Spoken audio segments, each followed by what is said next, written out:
做得更好，过得更好。亲爱的乡亲朋友，大家好，我是婉婉哦，欢迎你收看《台南向前行》。台南向前行这个节目是由咱台南市政府制作，最主要目的是要让咱的乡亲朋友大家对着咱台南市政府各局处的业务做一个了解，同时嘛要来跟咱的乡亲朋友来报告咱台南市政府上新的资讯甲活动，欢迎收看。咱今日要介绍的是消防局要讲的主题是退避权。这要一开始，咱先来看一段影片，听看市长要跟咱讲什么。在消防法退避权修法通过之后，我们台南市这是6都第一个城市来做这个相关退避权的这个说明以及希望借着这个各节课的这个过程之后，能够建立一个非常清楚标准的 SOP。凡事都很难一刀切啦，但是在很多人命关天的事情，本来就有很多伸缩的空间。可是由于伸缩空间彼此的不一致，会造成很多的这个状况的影响。有人会觉得说，为什么他在这里可以这样，为什么在这里不行？退避权的这个修正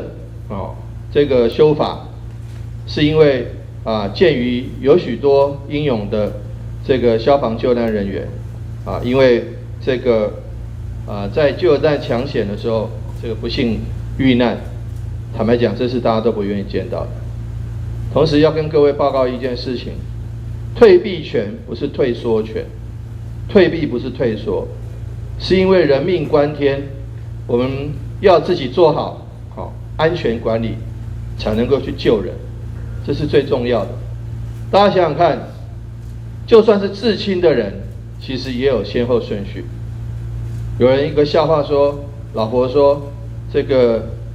跟这个老公说，如果我跟你妈掉在水里，你要先救谁？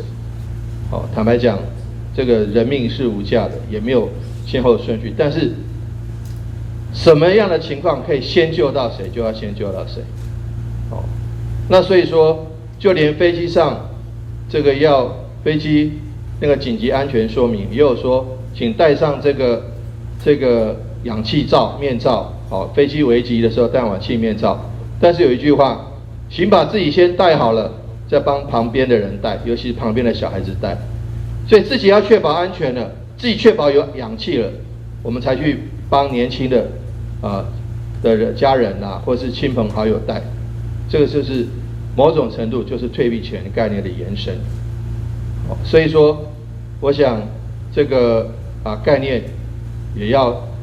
就连我们现在戴的口罩都一样。口罩是什么意思？我 OK， 你先领，就是我还可以。譬如说我比较不需要去出入到这个危险的，或者是人潮密集的，或者我不需要从事第一线面对这个病患的，像我们的救护车同仁，第一线要去面对疑似的病例的时候，或是医护同仁第一线要去面对这个紧急的这个伤患不知道他有没有这个染病的时候，都要先把自己装备好。所以退避权是这样子。当第一线救灾抢险救火的消防弟兄没有办法确保自身安全，就不需要火场的这个情势是诡谲多变的，在没有办法确认火场的这个状况的情形就算这个长官要求你赶快进去，其实坦白讲，这个大家都是人生父母养的，为什么这个如果在情形未知的情形下，这个要求我们涉险，这个是坦白讲也是不对的，所以说我觉得退避权的概念，我刚刚讲不是退缩，是真的能确保自身安全，才能执行这个救灾抢险的任务。所以很谢谢我们消防局，我们各位队职干部，能够把这个退避权尝试的在立法意旨，还有接下来施行细则的这个规范下，定出我们自己的这个 SOP。这个是我们今天课程的主要目的。感谢各位的参与，并且给予各位这个为救灾抢险这个付出的心力最高的肯定。咱通常吼，伫这个火灾现场咧，咱看到讲吼，伫内底的人赶紧的往外冲吼，往外逃。但是嘛有人吼，安尼往里面冲啦吼。那么这个人就是吼，咱这个消防人员吼，咱咧讲的这个打火兄弟吼。那么因摸到这个生命这个危险吼，那么伫迄内底咧救灾吼，就是希望讲，甲咱内底的人啊，搁有吼这财物赶紧救出来吼。那么因这种的精神呢，当然互咱非常的敬佩吼。更较敬佩就是讲，有当时啊呢，嘛有的人因为安尼来失去因宝贵的这个生命吼，那么就因为安尼吼因公殉职啦吼啊，这种的精神呢，互咱感觉讲吼肃然起敬吼。那么伫去年吼，就是108年，伫咱吼这个立法院呢，11月份的时候呢，通过一个退避权的这个消防法吼。那么这就是要保障到咱这个吼消防人员因救灾这个安全所立的这个法。那么什么叫做退避权？退避权的内容是什么货呢？咱今仔日要邀请乡亲朋友大家做伙来了解哈。那么来甲咱乡亲朋友来介绍的这是哈咱消防局哈邱约敏科长。科长你好。主持人你好，也各位乡亲大家好，我是消防局灾害抢救科科长邱约敏。是，那么好多咱有讲啊吼，因为这个火灾现场当然内底人一定拢是外口紧撞紧走啦吼，甚至呢边仔人嘛唔敢吼去靠近啦吼，但是咱消防人员因非常的这个英勇吼，必须要吼冒着这生命这个危险吼，冲入到现场里面去哈。但是因为安尼有当时啊，这个打火兄弟吼嘛，安尼来失去掉因宝贵的这个生命吼，互咱感觉讲非常的这个遗憾啦吼，因为毕竟这拢是吼精英哦吼。那么伫这个当中吼，咱知影讲去年的108年嘛吼，咱伫个11月份的时候有立法院通过这个退避权吼。什么叫做退避权？是安那吼，咱要有做这种的训练。跟各位乡亲报告一下啦哈，就是从去年，其实我们这几年来，这10几年来，我们消防人员殉职21位了。哦，对，那也好在我们现在有一个消防人员工作促进协会。哦，那这些协会呢，就是集结了我们全国消防人员的意识，然后就也有在帮我们争取一些基层消防人员的一个福利跟心声，然后反映给我们高层的人员知道。那因为殉职的人员越来越多，所以变成我们消防人员就走上街头，然后去跟我们的立法部门去去请求这个需求，说希望有关3权的一个律定。那3权就是有资讯权、资讯权、调查权跟退避权。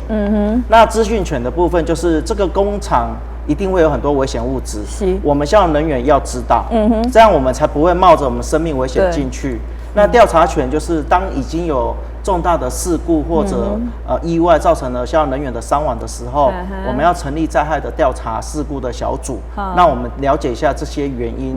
探讨一下这个事故原因。再来就是所谓的退避权。那退避权的部分就是要让我们消防人员进入火场的时候知所进退，他知道说进去了遇到危险，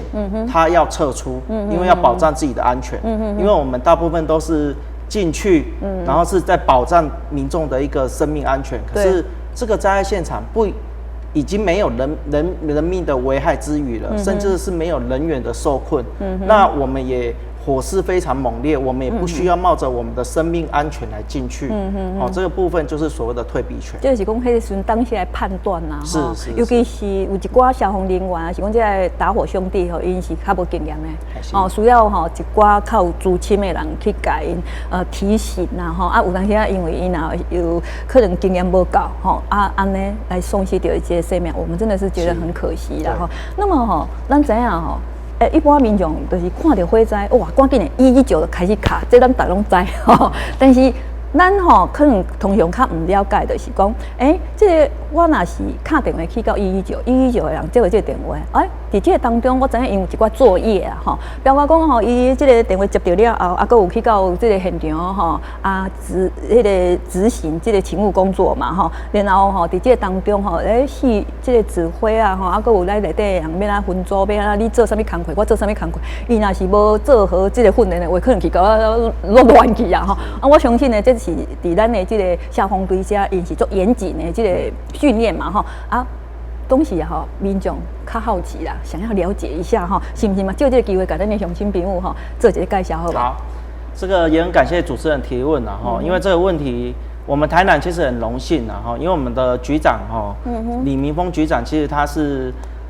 合并至今哈，就是担任我们消防局的局长。那其实局长的养成很不容易，因为他必须要有一些累积各个县市、甚至国外的一个经验值。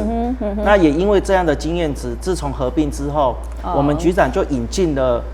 各个国家，包含日本、包含美国的一个救灾体系。那我们开发出了一套所谓的 CCIO，这是一个火场指挥的一个系统。然后就是 Command and Control of Inside Operations。其实这个火场管理指挥系统是我们台南所因地制宜所创造出来的。那这个也是我们消防局长一直在推动的，所以我们现在目前已经推动到整个分队，那已经从104年推到现在。因为整一个救灾体系要推是要经过长时效的发酵的。那它的这个体系在火场运用已经很多了。那这火场里面，等到接获报案的时候，我们消防人员的一个初期指挥官会到达现场，那他就会命定陆续的这些就是那些的分队长来依序担任分区指挥官、水源官，然后安全官，以及集结区的指挥官，以及器材管制等等，这些让整个救灾的秩序会更趋的有系统，更加的完整。那我们会透过无线电来联络彼此，然后让整个每个指挥官的任务更加的一个扎实。那么就是讲，咱伫这个当中有一寡较危险的就是讲比如说危险救灾什么叫做危险救灾的行动？其实这些危险救灾都是这些透过大数据所产生出来的。那目前这样的一个条文，其实就有规范出6项个危险救灾行动。对，那这6项危险救灾行动是禁止我们消防人员进入的。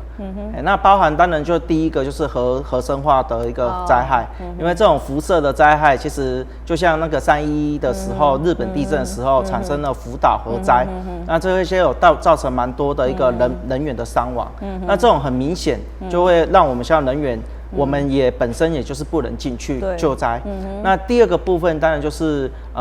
爆竹烟火啦、高危险场所啊，这种危险物品容易进去，然后会产生爆炸，这种场所也是我们明文规定禁止的。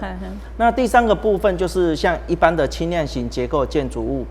或者是 PCB， 就是印刷的一个电路工厂。那这些其实是我们，尤其是我们南部台南也比较常见的一个场所。因为这俗称就所谓的铁皮工厂。那这种铁皮工厂其实已经造成我们台湾将近已经有10几位的殉职。那我们也有统计过我们台南端的数据，我们台南端面临的铁皮工厂以及透天厝的火灾，每年都是差不多会有20-30件。所以这个火灾件数确实也是我们台南一大隐忧，所以这嘛算讲一种较危险的建筑物的是因为这种铁皮工厂比较没有一个消防设备大量的消防设备来防护，那它本身因为毕竟一个铁皮工厂，它的范围，它的工厂的一个幅员会比较大，空间会比较大，所以造成它一旦有灾害发生的时候，它整个易燃物品会轰一下子就会全面燃烧。那我们也有统计过，其实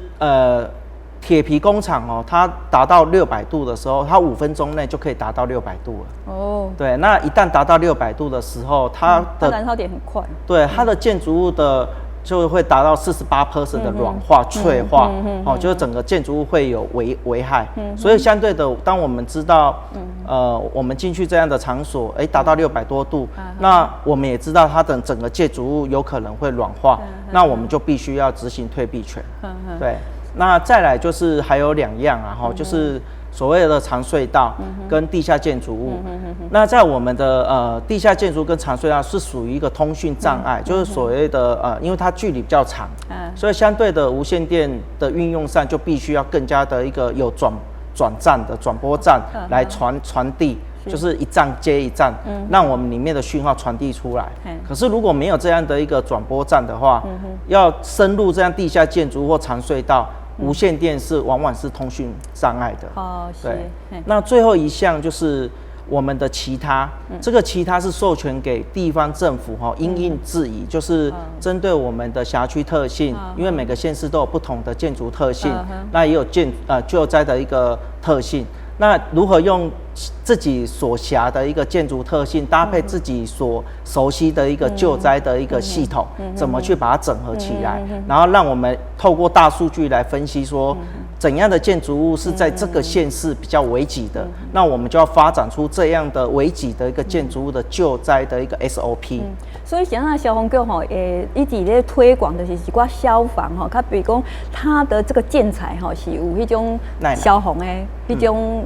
标准啦安尼比较呢，就是伊这个建筑物也较袂有容易有火灾这个情形啦那么在这个当中当然咱这炮灰兄弟去到现场的时候说实在，这个都是人生地不熟的地方不止人生地不熟，有时候还会很危险。比如讲，很多人讲因是咧卖炮竹的啦，是讲内底有一寡化学物件啦那么你去到迄个现场，你根本都唔知影讲今仔来是什么所在嘛那么这当中因就比较暴露在较危险的这个状况里面啦那么这个当中呢，咱要执行这个退避权当然啦，我知影讲咱消防局伊平时都有做好这个训练嘛那么这个当中咱消防局安怎来训练这个人员？跟各位乡亲报告一下，我们消防人员其实训练是很扎实的，无论是我们自己县市的办理的训练，每一年几乎就有差不多15样的一个训练。那我们因为市府这边也很大力支持，在我们新化分队那边也有盖了一个新化的训练场，这个也耗资了6-7千万了。那除此之外，我们有自己训练的场地，我们就可以不断的去精进它。那也有室内的一个小小巷弄空间的一个救援的一个模拟训练。那这些的训练，我们都要一直不断的重复。对。那再来是我们每个分队它每天都会有所谓的常训，那会透过常训，有时候他们分队必须要是团体作战，那这些团体作战要透过每天的常训集合，主管就会集合他们，然后来模拟一下自己所辖的一两间的危险建筑物来想定训练。他们会用思考说，万一这样场所发生了灾害，那今天你单班，今天你负责什么样的任务，然后分配好，让我们同仁真正面临灾害的时候，他就可以知道说他是担任什么角色，随时可以因应对。我在想，咱有当时咱去学迄个 CPR，学了等下向。等那边用的时候没记记哩因为我们没有去复习嘛。要熟练。有时候当下学的会可是回去你如果没有常常复习，有一天真正需要是要安怎所以我们这个消防人员也这个训练真的是训练有素啦那么你敢不继续补充？可以，就是其实训练它真的就像主持人所说的，我们必须要一直磨练，因为这样的一个精进是要透过不同的场合，因为我们除了我们自己本身的训练，退避权，它就像我们市长所说的，并不是退让，我们绝不退让，我们面临灾害，我们也是勇敢，但是这个灾害已经没有人员伤亡，或者是没有民众已经觉得已经没有希望的时候，我们就必须要保护我们自己，所以我们是勇敢面对灾害，但是我们不退让。那面临这样的一个训练，我们就是除了我们这样的退避权的一个规范的6项训练，就是禁止我们进去之外，我们必须要参考很多的国内外的一个经验值。对。这样的经验值可以让我们的指挥官除了训练，他还可以吸收国内外面临这样的灾害，他应该怎么样的去因应？因为每一种状况都有可能是今天才发生嘛。是。那我们还没有发生、还没有遇过之前，我们先去看别人。如果说他们有这样子的经验的时候，我们可以模拟，或是说模仿或是更精进嘛。没错。对，所以我们会除了这些消防署其实也很用心，因为在我们南投竹山有我们的整个亚洲最大的消防训练中心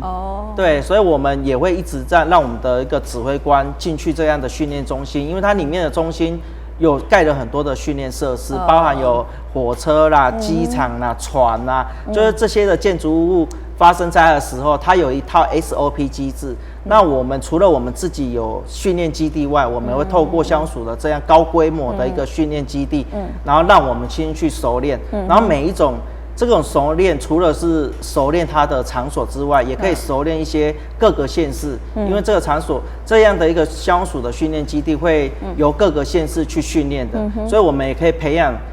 救灾的时候彼此的默契。是，那么哈，在这当中哦，咱有一寡哈，当然咱救灾哈一定有做些很精进的设备哈，有时候都是最靠科技的啦。是，我们有一种叫做热显像仪，那么这个热显像仪到底伊是什么物件哈？是唔赶紧做一个介绍哈。那么在咱台南市已经嘛目前啦哈，这种东西够吗？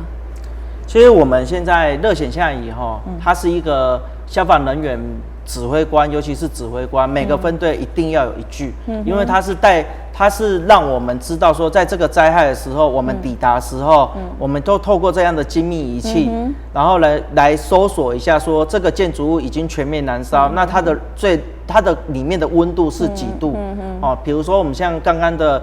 铁皮工厂，它达到600度了，它一测就知道说，哦这个仪器去测量这个场所，他就知道这个场所已经达到600度，那我们可能就不能贸然的进去。那因为这里面有很多的判读数值数据，那这些判读数据我们也都一直在训练。因为虽然有精密的仪器，可是我们相对的也在今年就一直在训练这些怎么去判读。因为其实各县市它对于买仪器容易。可是就像熟练度一样，你今天配给你了，你刚开始的教育训练个1天，你会知道。可是如果你1天2天，因为灾害并不是不实用，所以过了一阵子的时候，你可能再拿过来的时候会忘了怎么判读。所以说我们就必须要每一季就去训练，也是要常常训练。对，个人想讲吼，咱咧举手机啊，有一寡吼，较长了年纪的这个爸爸妈妈、阿公阿嬷吼，伊若举到手机啊，讲我不会用啊吼，不会用，你给去学啊，学，讲可是我又忘记了啦哈。当然啦，这个忘记没有关系的，但是这种热显像也不能忘记啦，一忘记就惨了啦哈。是啊。所以就是讲，咱哈拄一直咧强调，就是讲咱消防局的这炮位兄弟，咱平常时也是真的是训练有素拢认真就是不能有一点点的闪失啊哈。那么在这个当中咱就是头拄咱讲，这炮位兄弟因入去的时阵啊，有的人可能是第一届啊，是讲就是经验不足嘛。那么经验不足的话，入去到底是要入去会当出来，袂当出来到底是安怎？那么这个时阵就是咱现场的这个指挥官很重要哈。那么这个现场的指挥官呢，他的经验一定非常丰富哈，嘛是各较训练有素啦哈。那么在这当中咱的这个指挥官也要临危不乱爱有冷静的判断能力啦哈。那么这个指挥官伊是安怎养成的？其实指挥官的养成在我们局长就任这么久的一个时段，其实我们居然一直在推动，就是指挥官。因为指挥官是带着我们弟兄冲进去的。我们虽然有完整的火场指挥架构，但是我们也要一直在训练他们。那这些训练就包含了市府也很支持，我们就一直盖训练基地。你看花了这么多的经费盖了训练基地，然后也买了很多的精密的仪器，像热显像仪我们就买了70具，那这已经花了公帑2-3千万。其实政府就是我们市长真的很支持我们这些预算。那这些预算的情况下，我们局长他对于训练他是有一个 SOP 机制，就是从第一个出街，你进入了当一个分队长，你应该具备哪些的一个救灾的技能、战术跟战绩的观念。那到了中阶也有中阶的，等到你分队长具备训练完了，训练当然也会一直给你复训。那也会到了中阶，等到你中阶像中队长或副中队长的部分，当你成为这样的中间干部的时候，你要知道的救灾技能应该要更深，因为你要保护的是整个 team。一个分队长只要保护你自己的同仁，可是到了中队长，你要保护3个分队的同仁，对，然后到了大队长，就要保护所有自己5-6个分队的同仁。那每一个干部的养成，其实我们都有参考一些，像美国跟日本，他们是怎么去培养这些的干部。那这些干部每一种的教材会不一样，像我们退避权，我们就有自己拟定一个。我们自己县市自己拟的一个退避权的教材，那包含分队长也有分队长的教材，中队长也有中队长的教材，大队长也有大队长的教材。然后我们局长会每一年就是口巡，就是测验大队长测验中队长、测验分队长，因为毕竟你要一直有高压的环境下，他们才会去练书，才会去精进，然后才会了解，才会去灵活运用。这个才是这种责任呐，是，这是一个责任的任务嘛，哈。那么哈，咱今天讲的这个消防的部分啦，哈，咱还有什么种的装备，还是讲一寡哈什么措施吧？其实我们这一两年哈，自从黄市长就任之后，其实我们消防人员的福利真的是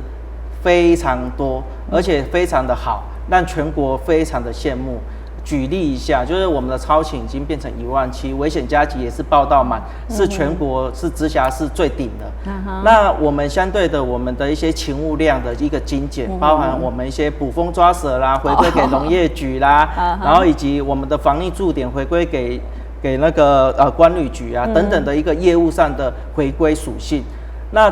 除了我们不属于我们本身消防人员的勤务，把它简化之后，就是训练要加强。那装备的部分，我们的市长跟我们局长其实都很支持我们的预算。像我们最近我们在探讨就是美式梯，因为某一个县市消防人员因为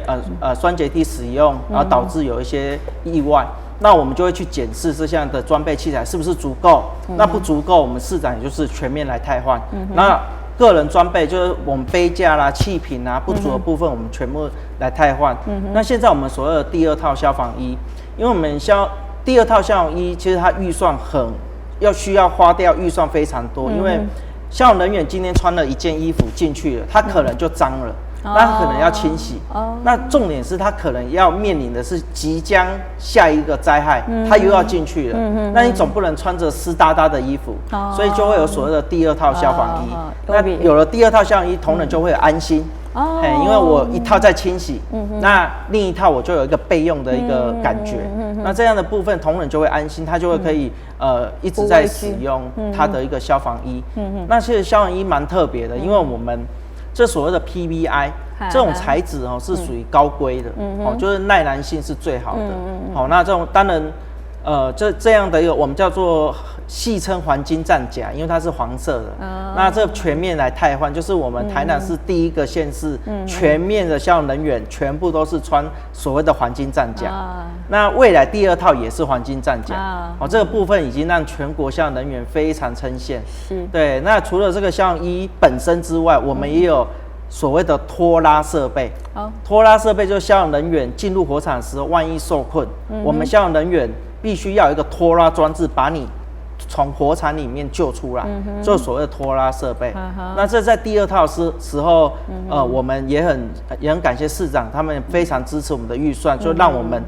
除了第二套消防衣，还补充了拖拉设备。这个也是目前全国我们唯一来做这样的一个改良，这样是要保障咱的消防人员啊。是啊，是。那么今天呢，咱感谢咱消防局邱渊明科长来给咱介绍咱的这个退避权啊哈。那么嘛，给咱介绍咱消防局接连的这个业务谢谢我们科长哈。那么另外咱嘛感谢咱乡亲朋友的收看我是婉婉我们台南向前行拜拜，见面，谢谢，拜拜，谢谢。